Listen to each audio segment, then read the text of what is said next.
Step back with me into the untamed Wild West, a land of dusty trails, daring outlaws, and stories whispered around the campfire. Out here, every word carries weight, every glance tells a story, and sometimes the simplest moments feel the most powerful. Tonight, I'll share with you one such story, where danger, mystery, and tenderness meet. It begins with a single confession. "I've never been kissed," she said. The Apache leaned closer and replied, "Let's start slow. Life in the Wild West was unlike anything most people of today could imagine. The land stretched endlessly, vast plains meeting rugged mountains, deserts rolling into canyons carved by rivers that roared with untamed power.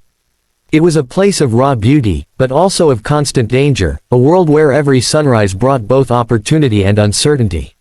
For the settlers, cowboys, and wanderers who dared to make this land their home, survival was never guaranteed. Each day meant waking to the howl of the wind, the cries of distant coyotes, or the groan of wagon wheels pushing forward on uneven ground. Hardship defined the daily rhythm of life. The heat of the sun scorched the earth until dust clung to every boot and hat, yet when the storms came, they rolled across the sky with fury, soaking everything in their path and turning trails into mud traps. Food was not always plentiful, and water was a treasure guarded fiercely, sometimes fought over. Families lived in crude cabins or tents, often miles away from their nearest neighbor, and the silence of the land could feel both peaceful and unbearably lonely. Illness could strike without warning, and with no doctor within reach, many trusted only in herbs, prayer, and stubborn willpower. But alongside the struggle came adventure.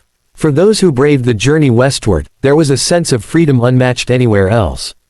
The horizon was open, the air was alive with promise, and every path could lead to something new. The clang of a blacksmith's hammer in a small frontier town, the laughter spilling from saloons lit by lamplight, the endless cattle drives where cowboys sang into the night to soothe restless herds, these became the heartbeat of the Wild West. Horses were not just animals but lifelines, partners in travel, work, and escape. With a strong horse beneath you, the land felt less like an enemy and more like an endless road waiting to be ridden. The Wild West was also a place of meeting and clashing cultures. Native tribes who had lived on the land for generations found themselves face to face with settlers pressing westward, each side holding on to its ways, its traditions, its survival. Sometimes there was trade, friendship, and respect. Other times there was conflict, fueled by misunderstanding, greed, or revenge. It was a time when trust was fragile, and every encounter carried weight.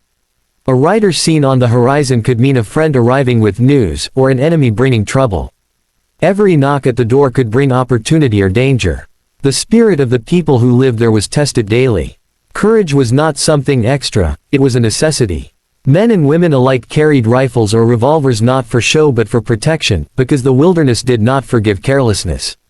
Yet courage also meant pressing forward when the odds seemed impossible, refusing to bow to the hardships of nature, hunger, or distance. Stories of legendary lawmen, outlaws, and drifters emerged from this world, men and women whose names became part of the fabric of Western folklore. They rode into towns where danger followed like a shadow, fought for justice or revenge, and left behind trails of tales that grew with each retelling. For children growing up in this setting, childhood was short. They learned early how to ride, how to shoot, how to read the weather in the sky and the tracks in the dirt. Playtime was often mixed with responsibility, tending livestock, gathering wood, or watching younger siblings. Every generation was hardened by necessity, yet softened by the small joys they carved out of the harshness. A warm fire at night, a shared meal, or a tune played on a fiddle when work was done. The Wild West was not simply a place on the map, it was an idea, a way of life built on resilience, daring, and a constant balance between survival and freedom. It was a world where every stranger carried a story, where every town had its secrets, and where every glance across the dusty main street might signal the beginning of a tale worth remembering. The encounter with the Apache was never an ordinary meeting. To stand in front of one of these proud warriors was to feel the weight of centuries of tradition and the silent authority of a people who had walked the land long before others arrived. His presence carried a tension that could not be ignored, an energy born of discipline, survival, and a history of struggle. When he stepped closer, every movement seemed deliberate, every glance calculated, as if nothing escaped his notice. The quiet rustle of leather, the faint scent of smoke and earth clinging to his clothes, the sharpness of his eyes, all of it wove together into a moment that demanded respect. The mystery surrounding the Apache was as thick as the desert night. Outsiders often spoke of them with fear, half-truths, or admiration, but few truly understood them. Their ways were different, their lives rooted in the rhythms of the natural world. To them, every stone, tree, and river held meaning. They did not see the land as something to be conquered but as something to live with, to honor, and to defend. That difference of perspective often clashed with the settlers' hunger for expansion, and yet in personal encounters there was sometimes an unexpected pause, a moment where curiosity outweighed hostility. For the girl, the air between them held both danger and fascination. She could feel the weight of his gaze, the silence stretching between words. His nearness was both unsettling and magnetic, as if she had stepped into a place where her ordinary world no longer applied. The faint flicker of firelight cast his face in shadows, emphasizing the strength carved into his features, the stories written in scars and lines. He carried an aura of someone who had walked through battles, losses, and victories that she could only imagine. Culture stood as an invisible wall between them, yet it also drew them together in a strange way. She represented the settlers' world of farms, towns, and dreams of stability, while he embodied a way of life tied to freedom of movement, ancestral lands, and deep spiritual ties to nature. To look at him was to glimpse a history older than her own, one filled with legends whispered in campfires, dances under the moon, and songs that carried across the plains. In that instant, she realized how little she knew of the people who had always been described to her as enemies or strangers. There was also the tension of survival layered within the encounter. Every instinct told her that trust was dangerous, that the wrong word or gesture could shift the air into hostility. She had heard stories of raids, of violence on both sides, of promises broken and lives shattered. Yet here, in this fragile space, the Apache did not strike or threaten.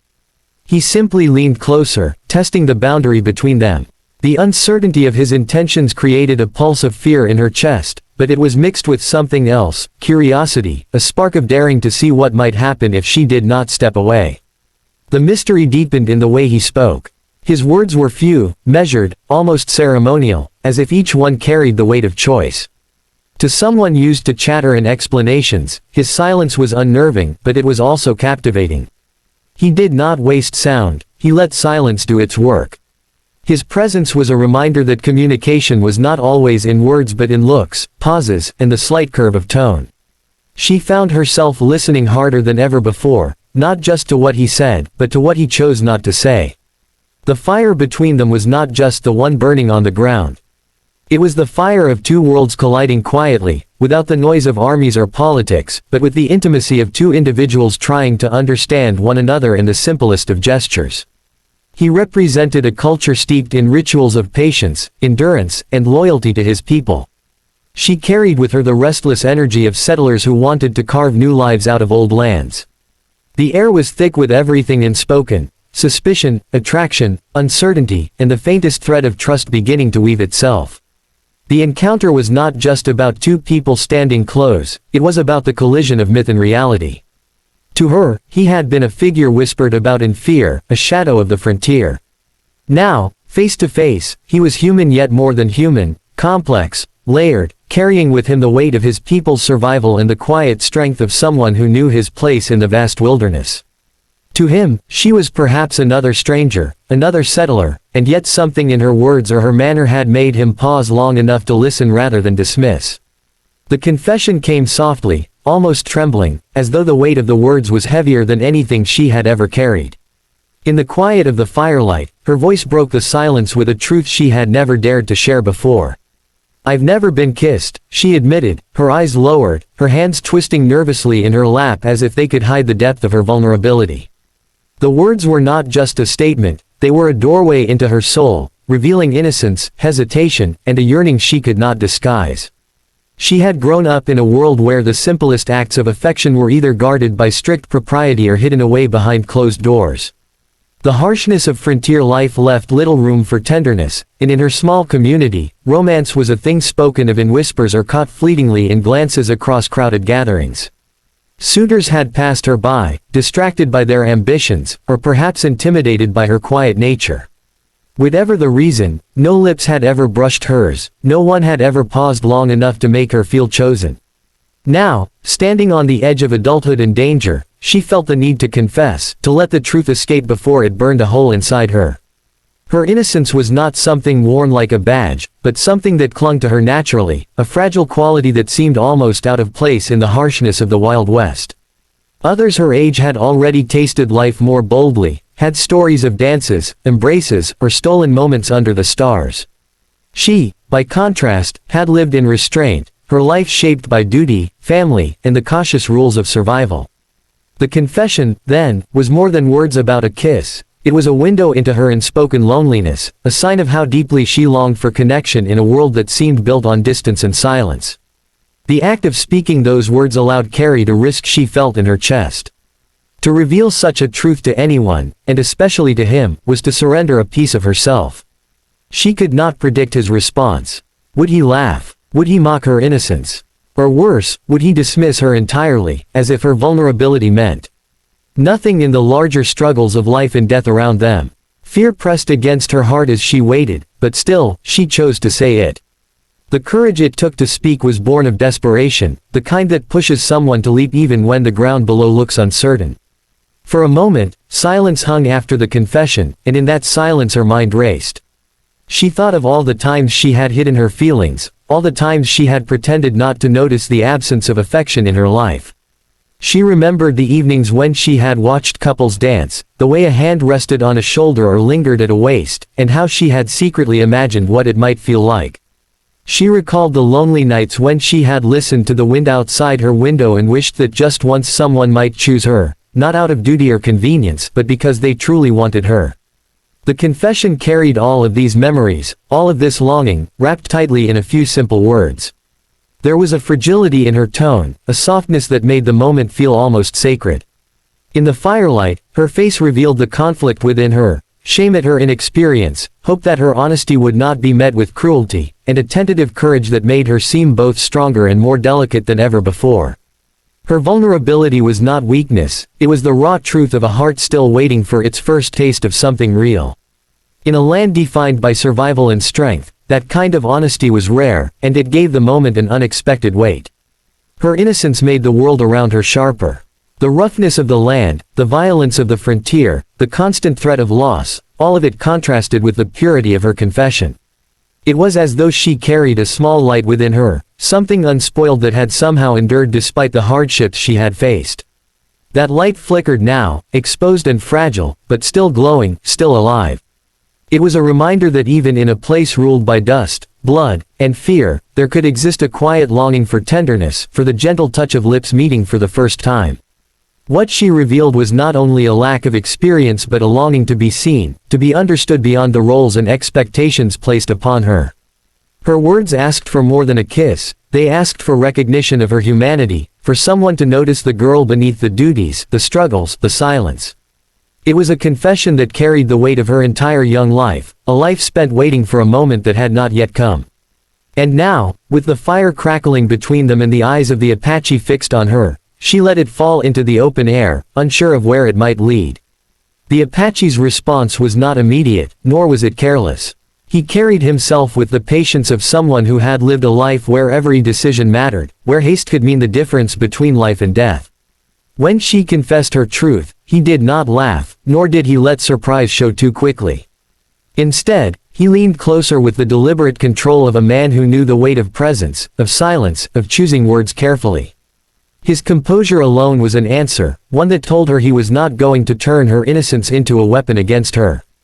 Control radiated from him, not the harsh control of domination, but the calm control of someone who mastered himself long before he sought to master others.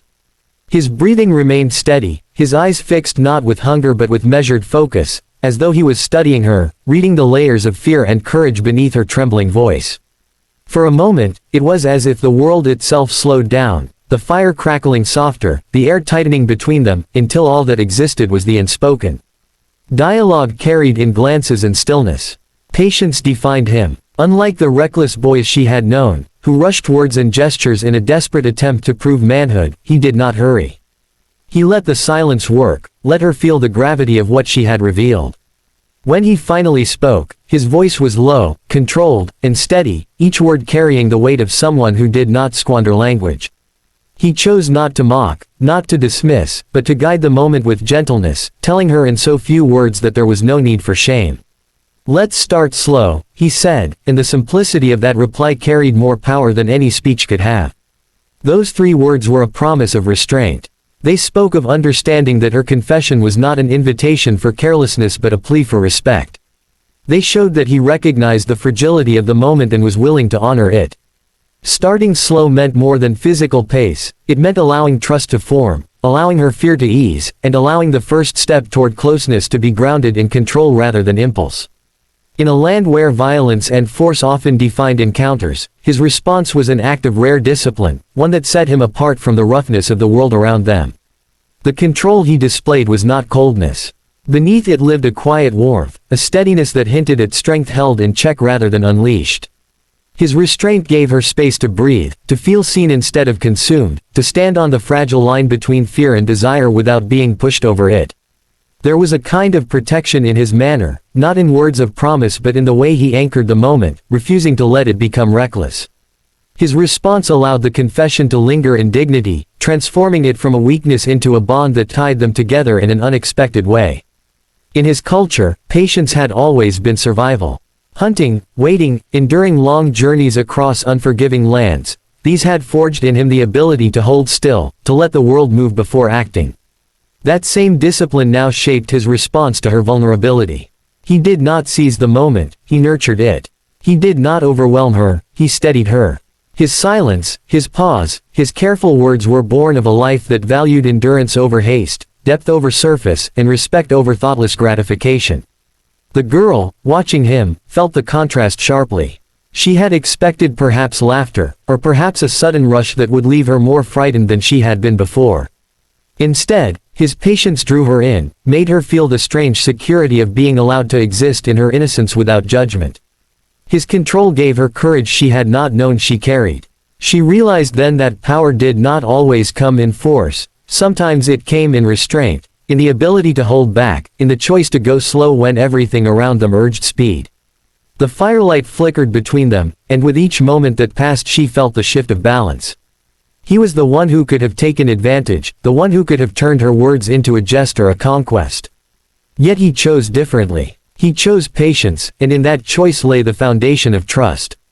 She saw in his eyes not just the strength of a warrior but the steadiness of someone who knew the value of control, someone who understood that the most powerful gesture was not always the one made with force but the one made with care.